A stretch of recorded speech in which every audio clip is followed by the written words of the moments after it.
when Nostradamus learned to put the correct coating under his water scrying cup is when he began to see the future, or when the Olmec used the famous blue stones, or John Dee's famous showstone scrying mirror, the Aztec and the Olmec, how they made ancestor phone calls. These were also phase conjugate mirrors. And the reason is because in the phase conjugate mirror, you have the ability to implode and couple with a longitudinal array.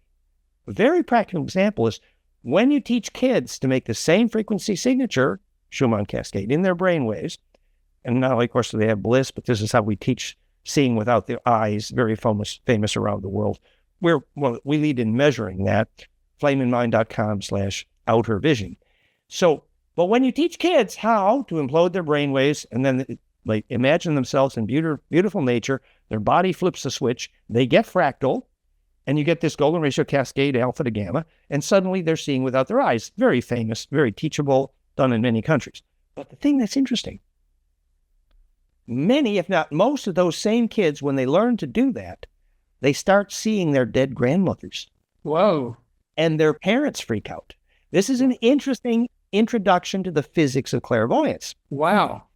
You know that when, and we get clairvoyance also now in our in PhiRay.com. It's becoming famous for that. The world's most powerful Schumann harmonics cascade, PhiRay.com, in that magnetic coil, which is a cocoon that feels very blissful and grounding. It's the most powerful Schumann cascade on the planet. And we're in phase with the plasma atmosphere. But now they've discovered that those who have any inclination to clairvoyance, when they focus in the center of that magnetic field, they can look through their body clairvoyantly and do clairvoyant medical diagnosis. The physics of clairvoyance is the implosion that phase conjugates and couples you to the array. Last part of that story. So when my friend Andrei Puharich first communicated with Enki Tom Atun, which then became the movie Star Trek with Phyllis Schlemmer, how he started with the phone calls with Enki, famously, he had built a piezo device under the ear bones, which was teaching kids who were deaf to be able to hear. And he was successful. But what he did not know was that was an introduction to the physics of clairaudience, which is embedding in the coherent longitudinal array acoustically. And when he started demonstrating the physics of clairaudience, very shortly thereafter, he started getting phone calls from Enki, who called himself Tom Atun at the time. And this is actually how Phyllis Schlemmer taught the writers of Star Trek, actually. So the physics of clairvoyance is a very interesting little key to history here. Wow. That's a bit of, that's serious. Just, yeah. And just about, so what kind of devices do you know what kind of devices he put? Well, in other words, you couple the bone, which is piezo.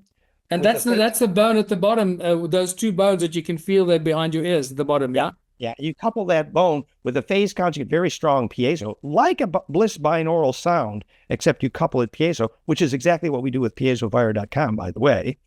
And by tuning that correctly, he got the beginning of clairaudience, and he taught kids who were deaf how to hear. But shortly after, he tripped over the physics of clairaudience. I know because after my Kundalini, I was more clairaudient than clairvoyant. So I've studied this extensively. In fact, with our PhiRay.com, you get that very conjugate field, and my clairaudience just goes very sharp. Yeah. It's interesting. It just reminds me a little bit of, I don't know if you know Patrick Flanagan. He lives out in Sedona.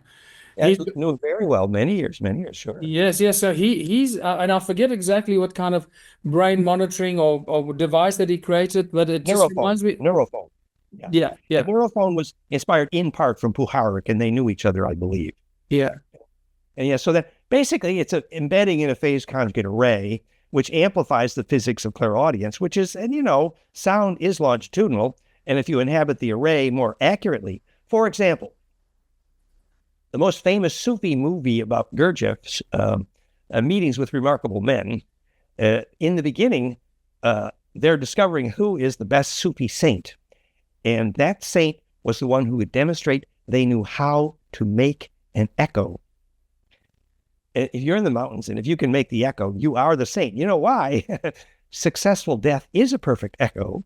successful echo is embedding into the perfect array, and the eternal echo is the name for immortality, if you understand the physics. Okay, I'm gonna have to sort of digest that a little bit because you sprung that upon me very quickly. We Scorpios, we're so subtle. Yeah. All right, I've got one more thing to show you, and then yeah, to just please then just go whichever direction you want to. But so interestingly enough, the stone that I showed you earlier, the one that crashed the TSA security system, I put it on the table here, and I had my elbow about 5 centimeters away from it, and I suddenly felt like a tingling, uncomfortable feeling in my elbow, and I was and while you were talking earlier, and I suddenly went, oh my goodness. It's the stone. The stone is affecting my elbow. And I just moved it away like 10 centimeters and it stopped instantly. It's wild. It's absolutely wild. But what you'll notice when you point the longitudinal at one point in your body, that is the effect. It becomes centripetal there, and that starts embedding with the array. And that centripetal force will almost always reduce pain and enhance circulation and reduce inflammation. Look, these stones are very powerful. You don't mess with these. I'm not joking. They've made people sick. They've healed people. It all depends which way it faces and how you respond to it, or what you need or may need subconsciously. But you'll see that there's a little symbol that says bottom. That was placed there by my wife Emma Jane. She's very strong, very powerful dowser, and she dowsed each stone which way it pushes the energy, so that we know that it faces downwards, so that it pushes energy into the room and doesn't suck the energy. Otherwise, it just drains you of energy. Literally, you'll have no life force left because it just sucks you dry. And we had these in the museum, so they all the Torah stones in the museum are all laid out with a bottom sticker on it, so it's not sucking the energy out of the room. Otherwise, people would walk in there and you can see within a few minutes they just want to fall asleep. And the same with this stone. You can see it's got a little thing that says bottom, right? So not only is it centrifugal, but it's directional in that sense, which means one side is more centripetal and the other is more centrifugal. And you could learn something about the physics there when they studied magnets. If you have a toothache, you put now there's a caveat here, because the plus minus side of a magnet, the Chinese who make most magnets invert how the Western label the positive and negative side of a magnet, north-south pole. But if a conventional south pole on the toothache will make the pain worse, but increase the rate of healing, which is called centripetal. Now, if you tip that magnet over and put the north pole on the same toothache, it will decrease the pain, but decrease the rate of healing. wow. The pain. The rest, we know that all of my devices, piezofire.com, plasmafire.com, and now FireRay.com, they work on the same principle. The opposite of pain is centripetal force. So restored compression electrically is the opposite of pain by definition, which is why we've helped thousands of people who had hernia pain very quickly within. Is that some of the principles that are embedded in your Therify machine? Exactly. So what we're simply put, we're restoring centripetal force. And centripetal force is the difference between the north and south pole of a magnet. There's a lot of literature on that. But so then if you begin to apply that to what's happening with your stone donut, of course, so actually it is the north side of the magnet is unpacking and centrifugal, and that does reduce the pain somewhat. But unfortunately, it also reduces the negentropy, the self-organizing effect. So when we use only centripetal forces, we eliminate, if something hurts, you squeeze it, right? Well, actually, pain is defined electrically, that when a fractal is broken, the charge bleeds. If you restore compression, which is implosive fractality, it's the opposite of pain by definition. Yeah. That's beautiful. I love that. Because you're right. I mean, if you put your arm and you bang your arm or bang your leg, you push down on it and you press on it, and yeah.